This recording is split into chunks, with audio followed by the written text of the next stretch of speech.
माझे ज्ञानोबा खाली मान घालून सर्व सहन करतात. कोणी आकाशाकडे पाहतात आणि म्हणतात देवा काय चुकलं रे आमचं, का म्हणून आमचा असा छळ चालू आहे. माऊली ज्ञानोबा आपली थोडी उचलतात आणि शुद्ध बेटाकडे निघतात. मुक्ताबाई ज्ञानोबा यांची वाटच बघत होती. जेव्हा ज्ञानदादाला आलेलं बघितलं तेव्हा मुक्ताबाई धावत येते आणि पाहते तर काय ज्ञानोबा डोळे लाल झालेले आहेत, अंगावरती शेण आहे. तेव्हा मुक्ताबाई म्हणतात दादा तुला कोणी बोललंय का, तुला कोणी मारलंय का दादा. ज्ञानोबा काहीही बोलत नाही. तेव्हा मुक्ताबाई म्हणतात दादा मला भूक लागली म्हणून तू मधुकरीसाठी गेला होता ना, तुला माझ्यामुळेच काही बोललं का कोणी.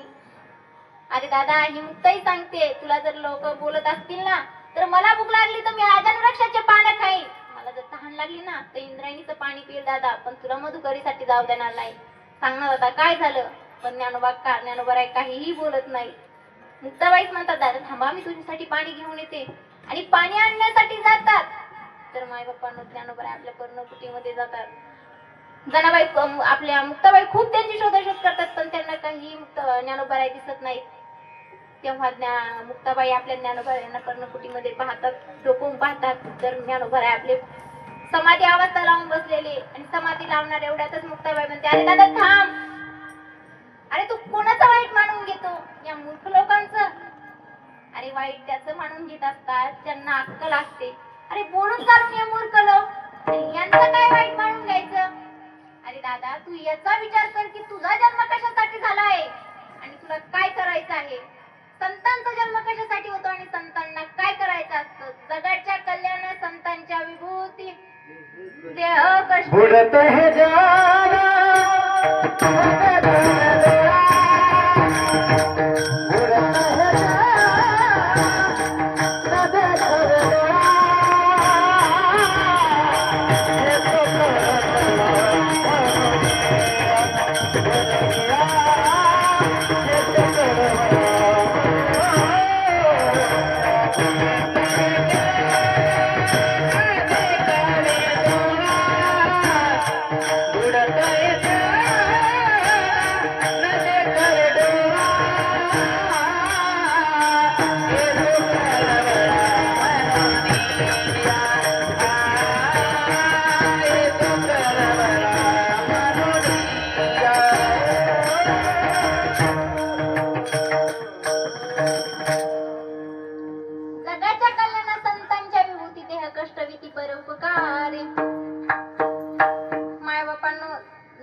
महत्वाचं असतं. लोक छेड तर करणारच रे दादा.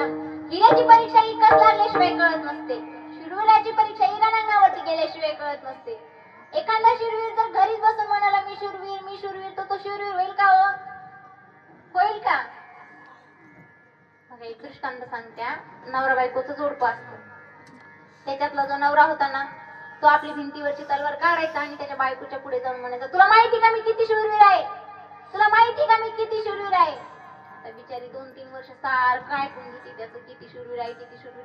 तिने ताट उचलायचं, आपलं ताट वाढायचं त्याला आणि त्याने आपली दररोजच्या नीतिनियमाप्रमाणे तलवार काढायची, तिच्या पुढे जायचं म्हणायचं तुला माहिती का मी किती शूरवीर आहे, तुला माहिती का मी किती शूरवीर आहे. असं दररोजच्या नीतिनियमाप्रमाणे चालू असतं. एक दिवस ती म्हणते मला माहिती आहे तुम्ही किती शूरवीर आहात. गुणानं ती तलवार कुंटीला अडकवा आणि जेवायला बसा. तर मायबापांनो ते त्याला येतो ना राग त्या गोष्टीचा, ते जरा सर्किट असते, त्याचे नटबोट गेलेले असते. तो आला ना राग त्याला आणि तो खरंच रायनावरती जातो ना. गेल्याच्या नंतर 1 नाही 2 नाही 3 नाही तर चक्क 11 माणसांचे हात कापून घेऊन येतो, म्हणजे 22 हात कापून घेऊन येतो. आल्याच्या नंतर एखाद्याच्या समोर आपण शिदोरी कशी ठेवतो वरमाईच्या समोर, बरोबर आहे का नाही वरमायांना. एक शिदोरी कमी झाली की कसा नाकाला त्वरेनं फासाय हे मारतात का नाही.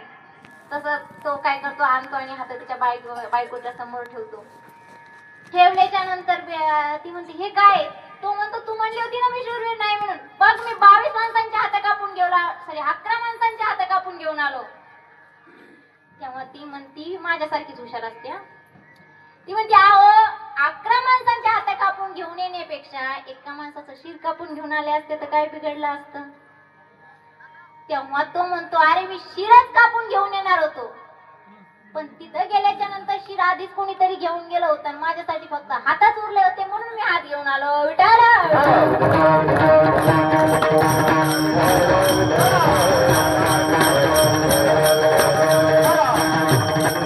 दृष्टांत संपला. सांगण्याची परीक्षा सांगण्याचा सिद्धांत एवढाच की बाबा आपण कितीही गरीब असून म्हणाला मी शूरवीर तर तो शूरवीर होईल का हो. तसंच मुक्ताबाई सांगतात दादा संत पदाला प्राप्त व्हायचं असेल तर संताला हे सर्व सहन करणं गरजेचंच आहे. संत म्हटलं की संतांच्या अंगी दया क्षमा असणं आवश्यक आहे. हे जगद्गुरु तुकोबराया संत तोची झाला जगी